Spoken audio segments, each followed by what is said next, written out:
أشهد أن لا إله إلا الله وحده لا شريك له وأشهد أن محمدا عبده ورسوله أما بعد فأعوذ بالله من الشيطان الرجيم بسم الله الرحمن الرحيم الحمد لله رب العالمين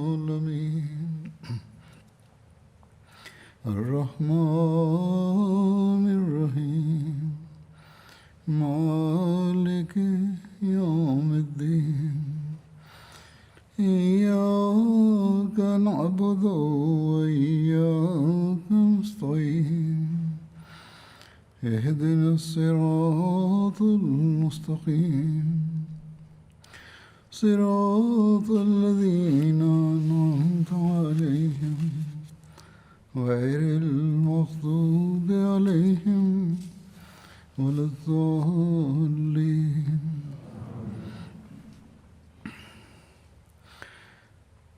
بدری صحابہ کے ورنن میں حضرت ابو بکر صدیق رضی اللہ تعالیٰ عنہ کے زمانے کا ورنن چل رہا تھا اور آپ کے دور میں جو گھٹنائیں ہوئیں ان کا ورنن ہو رہا تھا۔ آپ کے عہد خلافت میں سیریا کی اور جو سینا آکرمن کے لیے آگے بڑھی، اس بارے میں آج ورنن ہوگا۔ جب حضرت ابو بکر صدیق باغی مرتدوں کے سماپن کر چکے اور عرب مضبوط ہو گیا تو آپ نے باہر سے حملہ کرنے والے ورودھیوں میں سے اہل روم سے جنگ کرنے کے بارے میں سوچا۔ یہ لوگ جارح قوم کے تھے، مسلمانوں کو تنگ کرتے رہتے تھے، مگر ابھی تک کسی کو اس سے آگاہ نہیں کیا تھا۔ سیریا کے مالک کی حکومت کو، جو آج کل شام ہے، اس کو سلطنت روم کہا جاتا تھا۔ وہاں کے بادشاہ کو کیسر روم کی اپادھی سے پکارا جاتا تھا۔ آپ ابھی اسی چنتن میں لگے ہوئے تھے کہ اسی دوران حضرت شرحبیل بن حسنہ آپ کی سیوا میں اپستھت ہوئے اور آپ کے پاس بیٹھ گئے اور کہا، ہے رسول اللہ صلی اللہ علیہ وسلم کے خلیفہ، کیا آپ سیریا پر سینا بھیجنے کے بارے میں سوچ رہے ہیں؟ حضرت ابو بکر نے فرمایا کہ ہاں، ارادہ تو ہے، لیکن ابھی کسی کو سوچت نہیں کیا۔ تم نے کس وجہ سے یہ سوال کیا ہے؟ حضرت شرحبیل نے کہا کہ جی ہاں، ہے رسول اللہ صلی اللہ علیہ وسلم کے خلیفہ، میں نے خواب دیکھا ہے کہ آپ اپنے ساتھیوں کے ساتھ کٹھن پہاڑی راستے پر چل رہے ہیں، پھر آپ ایک بلند چوٹی پر چڑھ گئے اور لوگوں کی اور دیکھا اور آپ کے ساتھ آپ کے ساتھی بھی تھے۔ پھر آپ اس چوٹی سے اتر کر ایک نرم اپجاؤ زمین میں آ گئے جس میں فصلیں، چشمے، بستیاں اور قلعے موجود ہیں، اور آپ نے مسلمانوں سے فرمایا کہ مشرکین پر حملہ کر دو، میں تمہیں فتح اور مال غنیمت کی پراپتی کی ضمانت دیتا ہوں۔ اس پر مسلمانوں نے حملہ کر دیا اور میں بھی جھنڈے کے ساتھ اس لشکر میں سملت تھا۔ میں ایک بستی کی اور گیا تو اس کے رہنے والوں نے مجھ سے شرن مانگی، میں نے انہیں شرن دے دی۔ پھر میں آپ کے پاس واپس پہنچا تو آپ ایک بڑے قلعے تک پہنچ چکے تھے۔ آپ کو وجے پردان کی گئی، انہوں نے آپ سے صلح کی درخواست کی، پھر آپ کے لیے ایک تخت رکھا گیا، آپ اس پر تشریف فرما ہو گئے۔ پھر آپ سے ایک کہنے والے نے عرض کیا، اللہ تعالیٰ نے آپ کو فتح سے نوازا ہے اور آپ کی مدد کی ہے، عطا آپ اپنے رب کا شکر ادا کریں اور اس کی اطاعت کرتے رہیں۔ پھر اس شخص نے ان آیات کی تلاوت کی، اذا جاء نصر اللہ والفتح ورأیت الناس يدخلون فی دین اللہ افواجا فسبح بحمد ربک واستغفر انہ کان توابا۔ ارتھات جب اللہ تعالیٰ کی مدد اور فتح آئے گی اور تو لوگوں کو دیکھے گا کہ وہ اللہ کے دین میں فوج در فوج داخل ہو رہے ہیں، عطا اپنے رب کی حمد کے ساتھ اس کی تسبیح کر اور اس سے مغفرت مانگ، یقیناً وہ بہت توبہ قبول کرنے والا ہے۔ کہتے ہیں اس کے بعد میری آنکھ کھل گئی، یہ لمبی خواب تھی۔ اس پر حضرت ابو بکر نے فرمایا، یہ خواب سن کے کہ تمہاری آنکھیں ٹھنڈی ہوں، تم نے اچھا خواب دیکھا ہے اور اچھا ہی ہوگا انشاءاللہ۔ پھر حضرت ابو بکر نے فرمایا، تم نے اس خواب میں فتح کی خوشخبری اور میری موت کی اطلاع بھی دی ہے۔ یہ بات کہتے ہوئے حضرت ابو بکر کی آنکھوں میں آنسو آ گئے۔ آپ نے فرمایا، رہا وہ پتھریلا علاقہ جس پر چلتے ہوئے ہم پہاڑ کی چوٹی پر چڑھ گئے تھے اور وہاں سے نیچے جھانک کر لوگوں کو دیکھا تھا، تو اس کا مطلب یہ ہے کہ ہمیں اس لشکر کے معاملہ میں مشکلات کا سامنا کرنا پڑے گا اور ان لشکر والوں کو بھی مصیبت جھیلنی پڑے گی۔ اس کے بعد پھر ہمیں وجے اور مضبوطی حاصل ہو جائے گی۔ اور جہاں تک ہمارا پہاڑ کی چوٹی سے اتر کر اپجاؤ زمین کی اور جانے کا سمبند ہے، تو اس کا بھاو یہ ہے، اس میں سرسبز و شاداب فصلیں، چشمے، بستیاں اور قلعے تھے، تو اس سے مراد یہ ہے کہ ہم پہلے سے زیادہ آسانی پائیں گے جس میں خوشحالی اور فراخی ہوگی، اور ہمیں پہلے سے زیادہ اپجاؤ زمین اپلبدھ ہوگی۔ جہاں تک میرا مسلمانوں کو یہ حکم دینا کا سمبند ہے کہ دشمن پر حملہ کرو، میں فتح اور مال غنیمت کی ضمانت دیتا ہوں، تو اس سے مراد میرا مسلمانوں کو مشرکین کے دیشوں کی اور بھیجنا اور انہیں جہاد پر ابھارنا ہے۔ اور جہاں تک اس جھنڈے کا سمبند ہے تو تمہارے پاس تھا۔ جہاں تک میرا مسلمانوں کو یہ حکم دینے کا سمبند ہے کہ دشمن پر حملہ کرو، میں فتح اور مال غنیمت کی ضمانت دیتا ہوں، تو اس سے مراد میرا مسلمانوں کو مشرکین کے دیشوں کی اور بھیجنا اور انہیں جہاد پر ابھارنا ہے۔ اور جہاں تک اس جھنڈے کا سمبند ہے جو تمہارے پاس تھا، جس کو تم لے کر ان بستیوں میں سے ایک بستی کی اور گئے اور اس میں داخل ہوئے، اور وہاں کے لوگوں نے تم سے شرن مانگی اور تم نے انہیں شرن دے دی، تو اس کا ارتھ یہ ہے کہ تم اس علاقے کو فتح کرنے والے امراء میں سے ایک ہوگے، اور اللہ تعالیٰ تمہارے ہاتھوں فتح دے گا۔ اور رہا وہ قلعہ جسے اللہ تعالیٰ نے ہمارے لیے فتح کرایا، تو اس سے مراد وہ علاقہ ہے جسے اللہ تعالیٰ میرے لیے فتح یاب کرے گا۔ اور جہاں تک اس تخت کا سمبند ہے جس پر تو نے مجھے بیٹھا ہوا دیکھا، تو اس سے بھاو یہ ہے کہ اللہ تعالیٰ مجھے سمان اور پرتشٹھا سے نوازے گا اور مشرکین کو ذلیل و رسوا کرے گا۔ اور جہاں تک اس آدمی کا سمبند ہے جس نے مجھے نیک اعمال اور اللہ تعالیٰ کی اطاعت کا حکم دیا اور میرے سامنے سورۃ نصر کی تلاوت کی، تو اس طرح اس نے مجھے میری موت کی خبر دی ہے۔ یہی صورت جب نبی کریم صلی اللہ علیہ وسلم پر نازل ہوئی تو آپ کو علم ہو گیا تھا کہ اس صورت میں آپ کی وفات کی خبر دی جا رہی ہے، تو یہ تعبیر حضرت ابو بکر نے اس خواب کی فرمائی۔ بہرحال جب حضرت ابو بکر نے شام کی فتح کے لیے لشکر تیار کرنے کا ارادہ کیا تو انہوں نے مشورے کے لیے حضرت عمر، حضرت عثمان، حضرت علی، حضرت عبد الرحمن بن عوف، حضرت طلحہ، حضرت زبیر، حضرت سعد بن وقاص، حضرت ابو عبیدہ بن جرح اور اہل بدر میں سے کبار مہاجرین و انصار، اسی پرکار وبھن صحابہ کو بلایا۔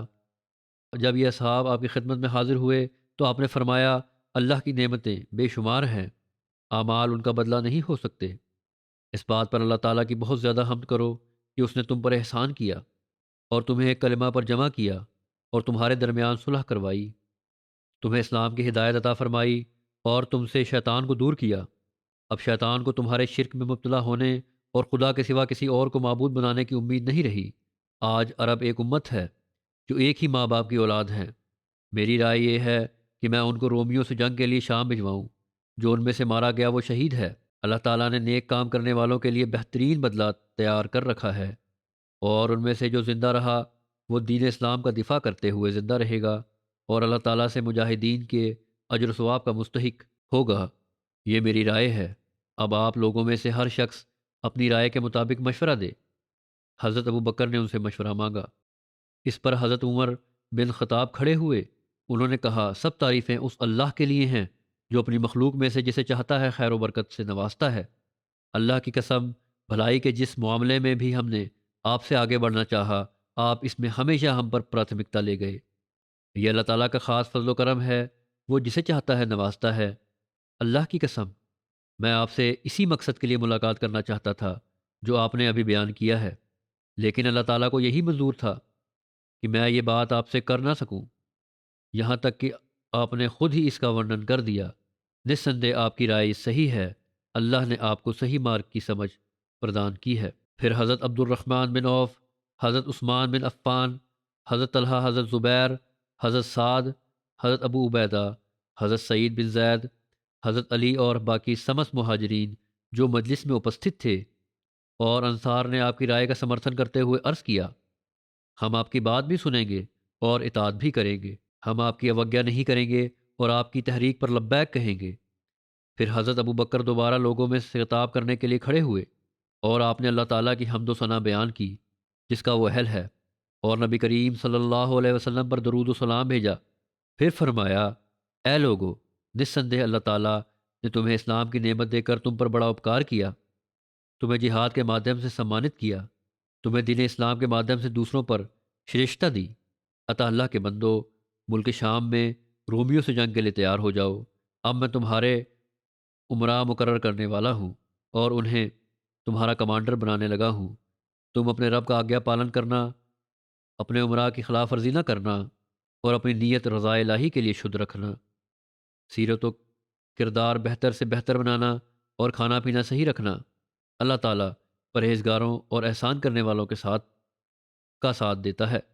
حضرت ابو بکر نے حضرت بلال کو حکم دیا تو انہوں نے لوگوں میں اعلان کر دیا کہ اے لوگو، اپنے رومی دشمن سے جنگ کے لیے شام کی اور نکلو، اور مسلمانوں کے امیر حضرت خالد بن سعید ہوں گے۔ سیریا دیش کی وجیوں کے سلسلے میں حضرت ابو بکر صدیق رضی اللہ تعالیٰ عنہ نے سب سے پہلے حضرت خالد بن سعید کو روانہ فرمایا۔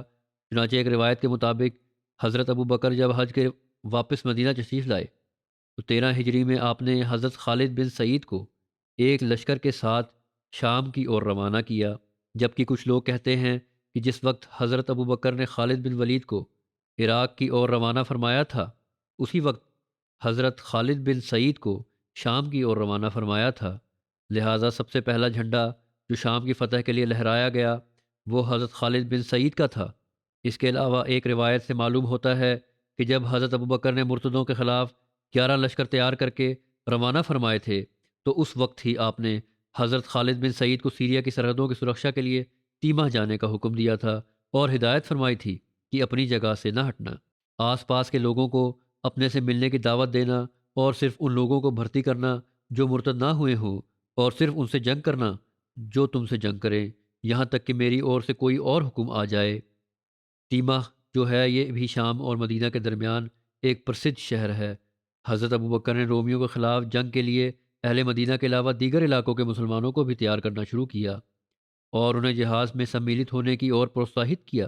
عطا آپ نے اہل یمن کی اور بھی ایک خط لکھا جس کا متن اس طرح ہے: رسول اللہ صلی اللہ علیہ وسلم کے خلیفہ کی اور سے اہل یمن میں سے مومنین اور مسلمانوں کے ہر فرد کے لیے جس پر یہ پڑھا جائے تم پر سلامتی ہو، میں تمہارے سامنے اللہ کی حمد کرتا ہوں جس کے سوا کوئی معبود نہیں۔ اللہ تعالیٰ نے مسلمانوں پر جہاد فرض کیا ہے اور انہیں حکم دیا ہے کہ وہ اس کے لیے تھوڑی تیاری یا بھرپور تیاری کر کے نکلیں۔ اللہ تعالیٰ نے فرمایا، وجاہدوا باموالکم وانفسکم فی سبیل اللہ، اور اللہ کی راہ میں اپنے مالوں اور اپنی جانوں کے ساتھ جہاد کرو۔ عطا جہاد لازمی فریضہ ہے اور اللہ کے ہاں اس کا بڑا اجر ہے، اور ہم نے مسلمانوں کو شام میں رومیوں سے جہاد کے لیے تیاری کا آدیش دیا ہے۔ ان کی نیتیں اچھی اور مرتبہ بلند ہے۔ عطا اے اللہ کے بندو، اپنے رب کے فرض اور اس کے نبی کی سنت اور دو میں سے ایک نیکی کی اور جلدی کرو، یا تو شہادت یا پھر فتح اور مال غنیمت ہے۔ اللہ تعالیٰ اپنے بندے کی بے عمل باتوں سے راضی نہیں ہوتا اور نہ اس کے دشمنوں سے جہاد ترک کرنے سے راضی ہوتا ہے، یہاں تک کہ وہ حق کو قبول کر لیں اور پوتر قرآن کے حکم کو مان لیں۔ اللہ تمہارے دین کی حفاظت کرے اور تمہارے دلوں کو ہدایت دے اور تمہارے اعمال کو پوتر کر دے اور تمہیں صبر کرنے والے مجاہدین جیسا اجر عطا کرے۔ حضرت ابو بکر نے یہ خط حضرت انس بن مالک کے ہاتھ بھیجا تھا۔ حضرت انس کہتے ہیں کہ میں یمن پہنچا اور ایک ایک قبیلے سے آغاز کیا۔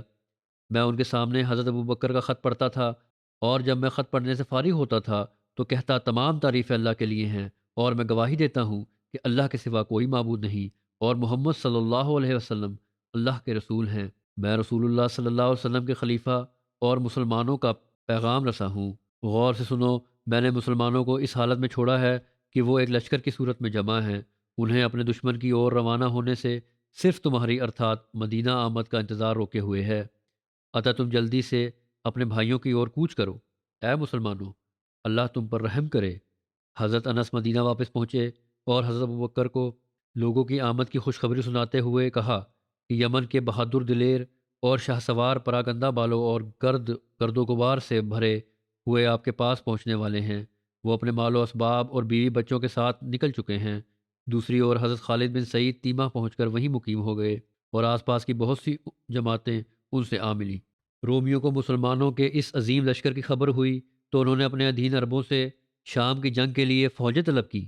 حضرت خالد بن سعید نے حضرت ابو بکر کو رومیوں کی اس تیاری کے بارے میں لکھا۔ حضرت ابو بکر نے جواباً لکھا کہ تم پیش قدمی کرو اور ذرا مت گھبراؤ اور اللہ سے مدد طلب کرو۔ اس پر حضرت خالد بن سعید رومیوں کی اور بڑھے، مگر جب آپ ان کے قریب پہنچے تو وہ ادھر ادھر پھیل گئے اور انہوں نے اپنی جگہ کو چھوڑ دیا۔ حضرت خالد بن سعید اس جگہ پر قابض ہو گئے اور ادھکتر لوگ جو آپ کے پاس جمع تھے مسلمان ہو گئے۔ حضرت خالد بن سعید نے حضرت ابو بکر کو اس کی اطلاع دی۔ حضرت ابو بکر نے لکھا کہ تم آگے بڑھو مگر اتنا آگے نہ نکل جانا کہ پیچھے سے دشمن کو حملہ کرنے کا موقع مل جائے۔ حضرت خالد بن سعید ان لوگوں کو لے کر چل پڑے یہاں تک کہ ایک مقام پر پڑاو کیا۔ وہاں ان کے مقابلے پر ایک رومی پادری بہان نامی آیا۔ حضرت خالد بن سعید نے اسے شکست دی اور اس کے لشکروں میں سے بہتوں کو قتل کیا اور بہان نے فرار ہو کر دمشق کی اور پناہ لی۔ حضرت خالد بن سعید نے اس کی اطلاع حضرت ابو بکر کو دی۔ حضرت ابو بکر کو دے کر اور ادھک سہایتا مانگی۔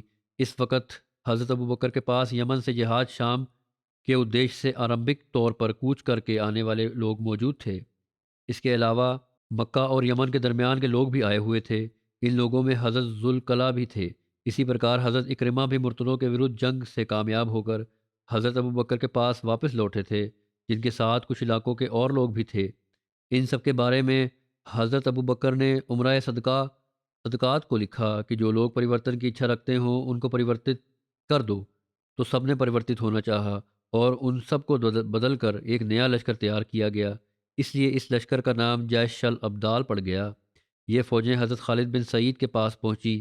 اس کے بعد بھی حضرت ابو بکر لوگوں کو شام کی جنگ کے لیے ترغیب دلاتے رہے۔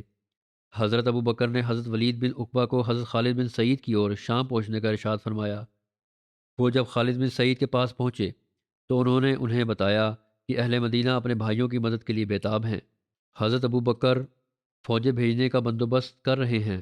یہ سن کر حضرت خالد بن سعید کی خوشی کی انتہا نہ رہی اور انہوں نے اس خیال سے کہ رومیوں پر فتح یابی کا فخر انہی کے حصے کے لیے آئے، حضرت ولید بن عقبہ کے ساتھ لے کر یہ سن کر حضرت خالد بن سعید کی خوشی کی انتہا نہ رہی اور انہوں نے اس خیال سے کہ رومیوں کی فتح یابی کا فخر انہی کے حصہ میں آئے، حضرت ولید بن عقبہ کو ساتھ لے کر رومیوں کی بڑی فوج پر حملہ کرنا چاہا، جس کا نیترتو اس کا کمانڈر بہان کر رہا تھا۔ گویا حضرت خالد بن سعید نے رومی لشکر پر حملہ کرتے وقت حضرت ابو بکر کی اس ہدایت کو نظر انداز کر دیا کہ تم اتنا آگے نہ نکل جانا کہ پیچھے سے دشمن کو حملہ کرنے کا موقع مل جائے، اور بہرحال وہ اپنے پچھلے بھاگ کی سرکشا سے بے خبر ہو گئے اور باقی عمرا کے پہنچنے سے پہلے ہی رومیوں سے جنگ شروع کر دی۔ بہان اپنے ساتھیوں کے ساتھ ان کے سامنے سے ہٹ کر دمشق کی اور نکل گیا۔ بہان کا پیچھے ہٹنا اصل میں ایک چال تھی۔ وہ مسلمانوں کو گھیرے میں لے کر پیچھے سے ان پر حملہ کرنا چاہتا تھا۔ اس خطرے سے حضرت ابو بکر نے انہیں خبردار کیا تھا، لیکن کامیابی کے جذبے نے حضرت خالد بن سعید کو خلیفہ وقت کی اس چیتاونی سے غافل کر دیا اور آگے بڑھنے پر اکسا دیا۔ حضرت خالد بن سعید دشمن کی فوج میں آگے گھستے گئے۔ اس وقت ان کے ساتھ حضرت خالد بن عقبہ، حضرت ولید بن عقبہ کے علاوہ حضرت ذوالکلاء اور حضرت اکرمہ بھی تھے۔ وہاں حضرت خالد بن سعید کو بہان کی فوجی چوکیوں کے ساتھ مل کر قید کر لیا اور ان کے راستے روک لیے۔ حضرت خالد کو اس کی خبر تک نہ ہوئی۔ اس کے بعد بہان آگے بڑھا اور ایک جگہ حضرت خالد کے بیٹے سعید کو کچھ لوگوں کے ساتھ پانی کی تلاش میں گھومتے ہوئے پا لیا اور ان سب کو قتل کر دیا۔ حضرت خالد بن سعید کو اس کی خبر ہوئی، ارتھات ان کے بیٹے اور ان کے ساتھیوں کے قتل ہونے کی خبر ہوئی، شہید ہونے کی، تو سواروں کے ایک دستہ کے ساتھ وہاں سے فرار ہو گئے اور بجائے اس کے کہ مقابلہ کرتے وہاں سے چھوڑ کر چلے گئے۔ ان کے بعد بہت سے ساتھی بھی گھوڑوں اور اونٹوں پر سوار ہو کر اپنے لشکر سے منقطع ہو گئے۔ خالد شکست کھاتے ہوئے ذوالمروہ تک پہنچ گئے، مگر حضرت اکرمہ اپنی جگہ سے نہ ہٹے بلکہ مسلمانوں کی مدد کرتے رہے۔ ذوالمروہ مکہ اور مدینہ کے درمیان مدینہ سے کوئی 96 میل کے فاصلے پر ایک جگہ ہے۔ بہرحال حضرت اکرمہ نے بہان اور اس کی فوجوں کو حضرت خالد کا تعاقب کرنے سے روک کے رکھا۔ اس کی سوچنا جب حضرت ابو بکر کو ہوئی تو آپ نے حضرت خالد سے ناراضگی کا اظہار فرمایا اور مدینہ میں داخل ہونے کی اجازت نہ دی۔ البتہ بعد میں جب انہیں مدینہ میں داخل ہونے کی اجازت مل گئی تو انہوں نے حضرت ابو بکر سے اس کارے پر چھما مانگی۔ حضرت خالد بن سعید کی اس ناکامی کے باوجود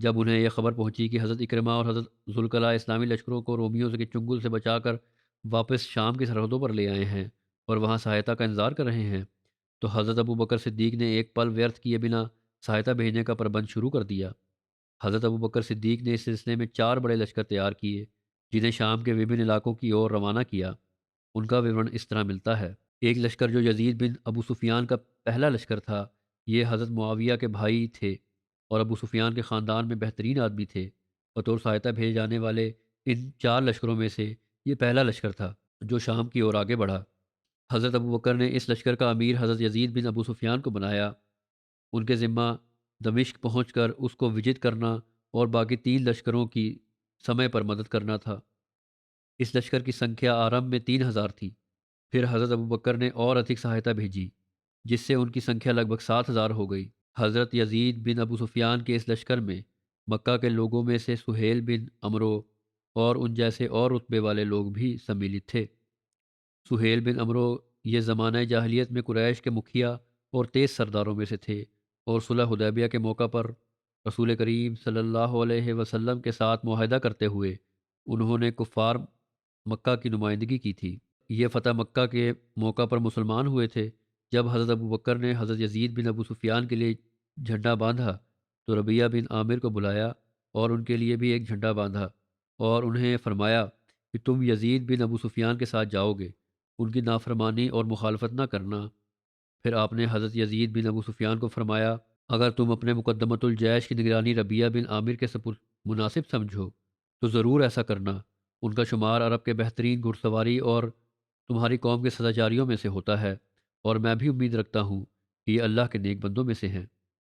اس پر حضرت یزید نے عرض کیا ان کے بارے میں آپ کے حسن ظن اور ان کے بارے میں آپ کی امید نے میرے دل میں ان کی محبت کو اور زیادہ بڑھا دیا ہے۔ پھر حضرت ابو بکر ان کے ساتھ پیدل چلنے لگے تو حضرت یزید نے کہا کہ اے خلیفہ رسول اللہ صلی اللہ علیہ وسلم، یا تو آپ بھی سوار ہو جائیں یا مجھے اجازت دیں کہ میں بھی آپ کے ساتھ پیدل چلنا شروع کر دوں، کیونکہ میں ناپسند کرتا ہوں کہ خود تو سوار ہوں اور آپ پیدل چلیں۔ اس پر حضرت ابو بکر نے فرمایا نہ تو میں سوار ہوں گا اور نہ ہی تم سواری سے نیچے اترو گے، میں اپنے ان قدموں کو اللہ کی راہ میں اٹھتے ہوئے سمجھتا ہوں۔ پھر آپ نے حضرت یزید کو وصیت کرتے ہوئے فرمایا اے یزید، میں تمہیں اللہ کا تقوی اختیار کرنے، اس کی اطاعت کرنے، اس کی خاطر قربانی کرنے اور اس سے ڈرتے رہنے کی وصیت کرتا ہوں۔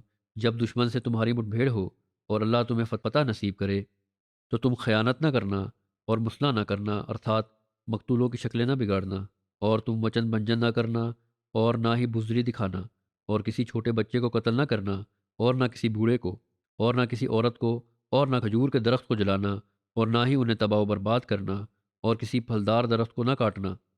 تم کسی جانور کو ذبح نہ کرنا سوائے کھانے کے لیے، بلا وجہ جانوروں کو بھی ذبح نہیں کرنا یا مارنا نہیں۔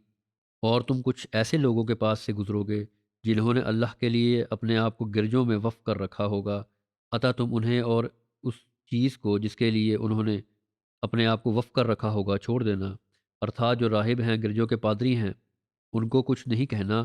اور تم کچھ ایسے لوگوں کو بھی پاؤ گے کہ شیطان نے ان کے سر کے بال درمیان سے صاف کیے ہوں گے، ان کے سروں کا درمیانی حصہ اس طرح ہوگا جیسے تیتر نے انڈے دینے کے لیے زمین میں گڑھا کھودا ہوگا۔ ایک روایت میں یہ بھی ہے کہ یہ الفاظ ہیں کہ تمہیں ایسے لوگ ملیں گے جو اپنے سر کے بال درمیان سے صاف کیے ہوں گے اور چاروں اور سے پٹیوں کے سامان بال چھوڑے ہوں گے، اگر تم ان کے سروں کے صاف کیے ہوئے حصوں پر تلوار سے چوٹ لگانا۔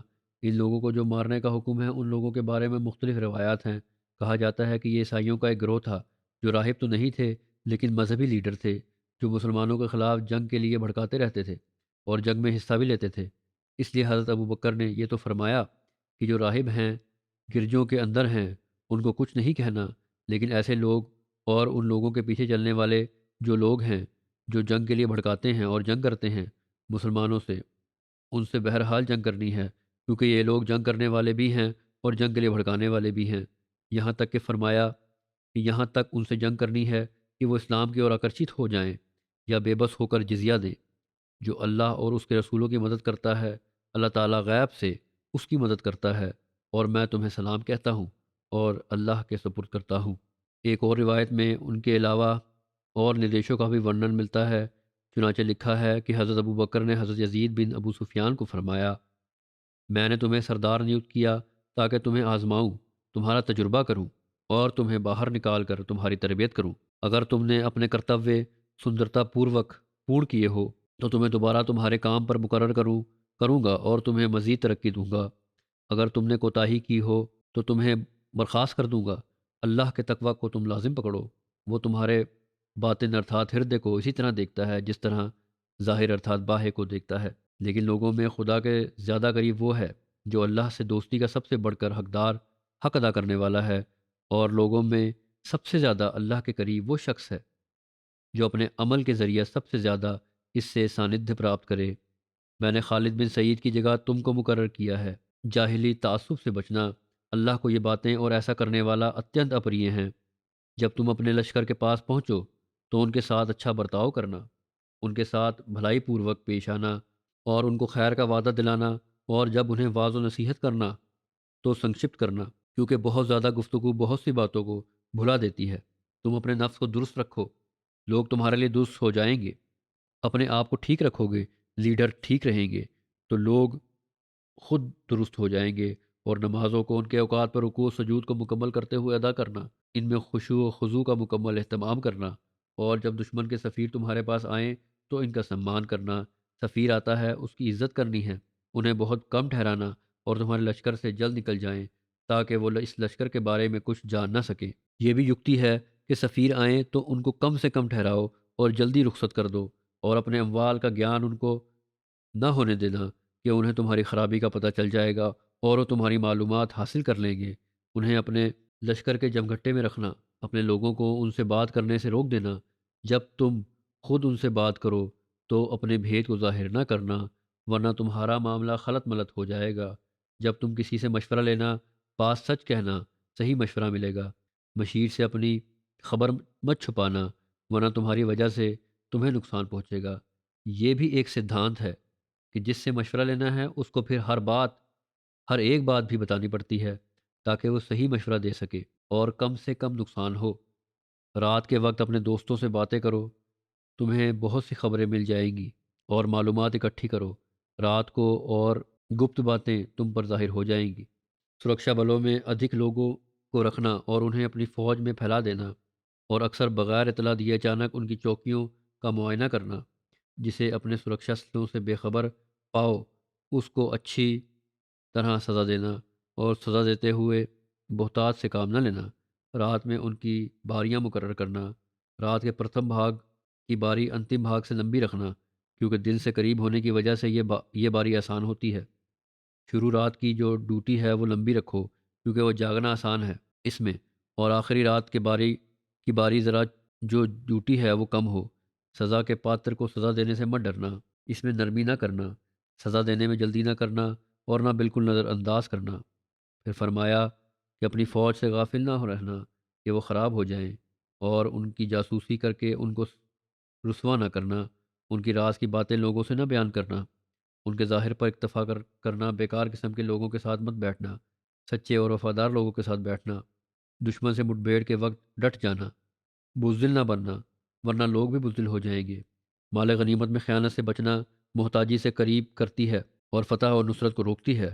تم ایسے لوگوں کو پاؤ گے جنہوں نے اپنے آپ کو گرجوں میں وقف کر رکھا ہوگا، بس تم انہیں اور جس کام میں انہوں نے آپ کو ویست رکھا ہوگا اسے چھوڑ دینا۔ تو یہ ایک مکمل لاہ عمل ہے جو ہر لیڈر کے لیے، ہر عہدیدار کے لیے کام کرنے کے لیے، عمل کرنے کے لیے بڑا ضروری ہے۔ اس کے بعد حضرت ابوبکر نے حضرت یزید کا ہاتھ پکڑا اور انہیں الوداع کرتے ہوئے فرمایا، تم پہلے ویکتی ہو جسے میں نے مسلمانوں کے معززین پر امیر مقرر کیا ہے، جو نہ تو کم حیثیت کے لوگ ہیں، نہ کمزور، نہ گھٹیا، نہ دھارمک کٹرتا رکھنے والے ہیں۔ بس تم ان کے ساتھ اچھا ویوہار کرنا اور ان کے ساتھ نرم رویہ اختیار کرنا اور اپنا بازو ان پر جھکائے رکھنا اور ان سے اہم معاملات میں مشورہ کرنا، صد ویوہار کرنا۔ اللہ تمہارے لیے تمہارے ساتھیوں کو صد ویوہار کرنے والا بنائے۔ اور اب پھر فرمایا کہ ہماری خلافت کے ذمہ داریوں کی ادائیگی میں مدد فرمائے۔ پھر حضرت یزید اپنے لشکر کو لے کر شام کی طرف روانہ ہو گئے۔ حضرت ابوبکر ہر صبح شام نماز فجر اور عصر کے بعد یہ دعا کرتے کہ اے اللہ، تو نے ہمیں پیدا کیا، ہم کچھ بھی نہ تھے، پھر تو نے اپنی جناب سے رحمت اور فضل نازل کرتے ہوئے ہماری طرف ایک رسول بھیجا۔ پھر تو نے ہمیں ہدایت دی جب کہ ہم گمراہ تھے، اور تو نے ہمارے دلوں میں ایمان کی محبت ڈال دی جب کہ ہم کافر تھے۔